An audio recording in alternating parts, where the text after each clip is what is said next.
Hello everyone, नमस्ते अनि स्वागत छ हजुरहरूलाई हिमालय किचनमा। आज म हजुरहरूको लागि लिएर आएको छु भेडे खोर्सानी र चिकन मिक्स फ्राईको रेसिपी। यसको लागि मैले यहाँ प्यानमा 2 ठुलो चम्चा तेललाई तताउन राखेको छु। सबैभन्दा पहिला मैले यहाँ लिएको छु 100 ग्राम जति क्याप्सिकमलाई यसरी रातो र हरियो लिएको छु, यसरी काटेर मैले। अब यसलाई म तेलमा राख्छु बिस्तारै।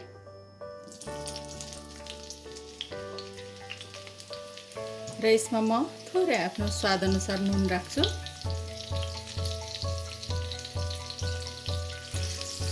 अब यसलाई चाहिँ केही बेर चाहिँ यसलाई म यहाँ फ्राई गर्छु। यो हल्का गोल्डन ब्राउन र क्रिस्पी हुने बेलासम्म यसलाई म फ्राई गर्छु।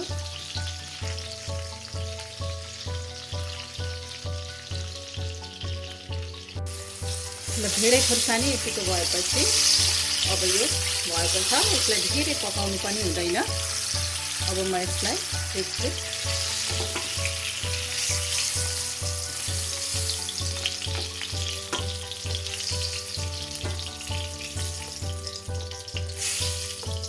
अब यही तेलमा मैले फुराएँ 1/4 चम्चा मेथी,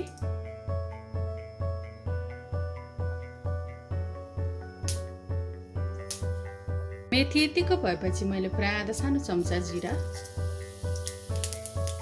2टा तेजपत्ता, मैले एउटा हरियो खुर्सानीलाई यसरी काटेर राखेको छु।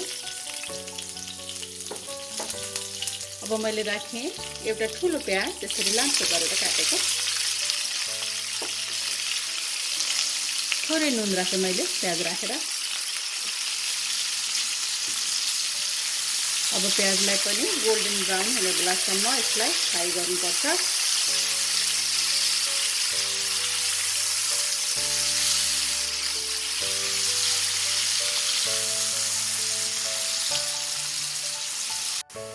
प्याज यतिको भएपछि मैले यसमा राखेँ 1 ठुलो चम्चा लसुन र अदुवाको पेस्ट, आधा सानो चम्चा बेसार, 1 सानो चम्चा काश्मिरी रातो खुर्सानीको धुलो। यति बेला चाहिँ रातो पिरो धुलो खुर्सानी पनि राख्न सक्नुहुन्छ हजुरहरूले, धेरै पिरो मनपर्छ भने। यसलाई मिक्स गरिदिउँ।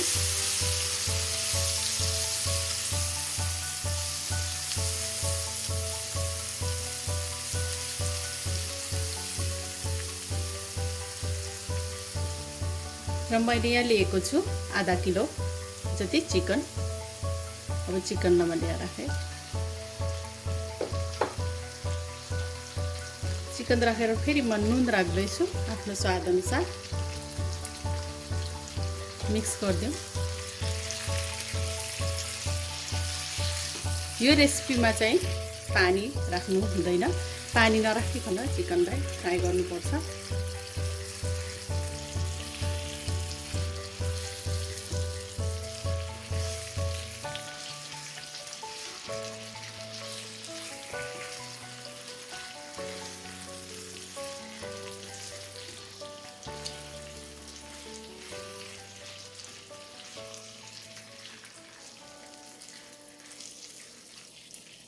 र मैले राखेँ यसमा एउटा ठुलो जति टमाटर,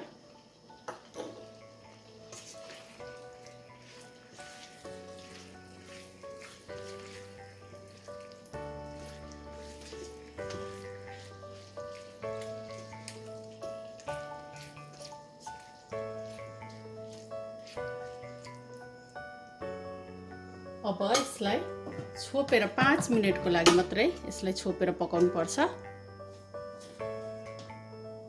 छोपेर पकाएको 5 मिनट भएपछि मैले यसलाई हेरेँ।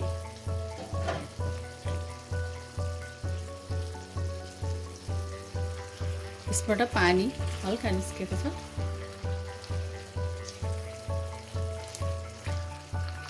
अब यसलाई चाहिँ नछोपिकन यसमा आएको पानी सुकाउँदै यसलाई चलाउँदै हामीले पकाउनु पर्छ।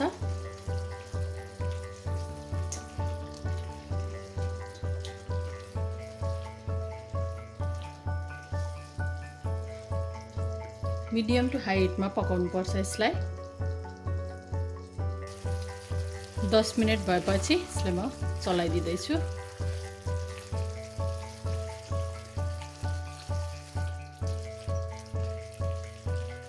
र यसमा मैले राखेँ राखेँ। 1 सानो चम्चा जिरा धनियाको पाउडर चलाइदिउँ।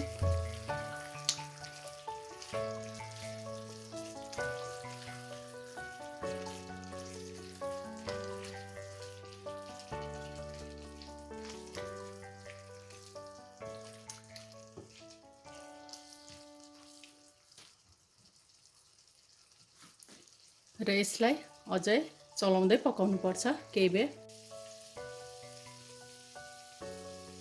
ल चिकन एकदमै राम्रो फ्राई भएको छ, एकदमै राम्रो कलर पनि आइसकेको छ। अब यति बेला मैले राखेँ अघि मैले फ्राई गरेको यो भेडे खोर्सानीलाई। धनियाको पत्ता पनि राखेँ। मैले राखेँ आधा सानो चम्चा गरम मसला। अब मिक्स गरिदिउँ।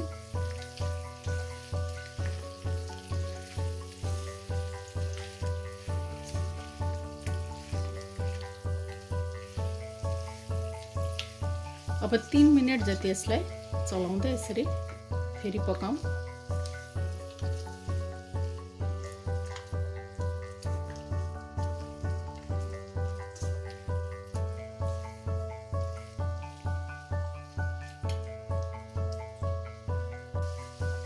ल अब हाम्रो भेडे खोर्सानी चिकन फ्राई एकदमै राम्ररी पाकेको छ, एकदम मिठो देखिएको छ, हेर्दा पनि एकदम राम्रो देखिएको छ।